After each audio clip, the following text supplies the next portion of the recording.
किसी ने गीता तो किसी ने कुरान लिख डाला, किसी ने गीता तो किसी ने कुरान लिख डाला। अरे जिसे रोका जाता था स्कूल जाने से उसने ही भारत का संविधान लिख डाला।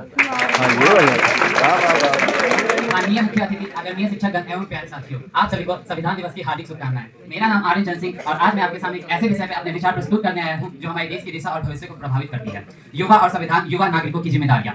26 नवंबर भारत के इतिहास का वह गौरवशाली दिन है जब हमारे महान नेता संविधान निर्माता डॉक्टर बी आर अम्बेडकर ने हमें वह संविधान सौंपा था जो हमारे राष्ट्र की दिशा और दशा तय करता है। भारत की संविधान केवल कानूनी किताब नहीं है, भारत की पहचान है, इंडिया की शान है हमारा संविधान। यह हमारे देश की आत्मा है, हमें हमारे अधिकारों का रक्षक और हमारे कर्तव्यों का मार्गदर्शक। अधिकार तभी चमकते हैं जब कर्तव्य निभाए जाते हैं। भारत दुनिया की सबसे युवा देशों में से एक है। हमारे देश में 65% से अधिक युवा हैं।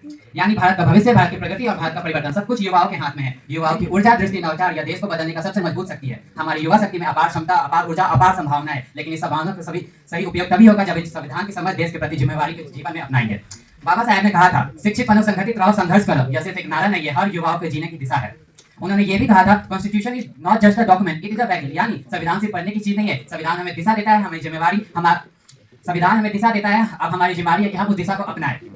युवाओं की संवैधानिक जिम्मेवारियां, कुछ युवाओं की संवैधानिक जिम्मेवारियां जो हमें निभानी चाहिए, अपने देश के लिए कर्तव्य निभाने चाहिए। पहला, संविधान के मूल्य को अपनाना, मतदान करना, एकता और सद्भावना बनाए रखना, जाति, भाषा, धर्म के आधार पर समाज का विभाजन नहीं बल्कि एकता और भाईचारा बढ़ाना, अलग अलग धर्म, अलग अलग भाषा पर एक ही देश हिंदुस्तान, विविधता में एकता, यही है संविधान की असली ताकत। धर्म अनेक, विचार अनेक और भारत एक।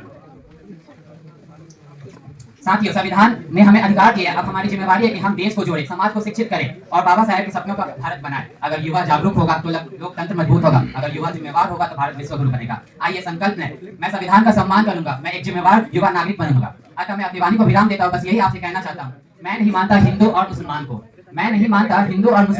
मैं तो सिर्फ मानता हूँ भारतीय संविधान को। जय हिंद, जय संविधान।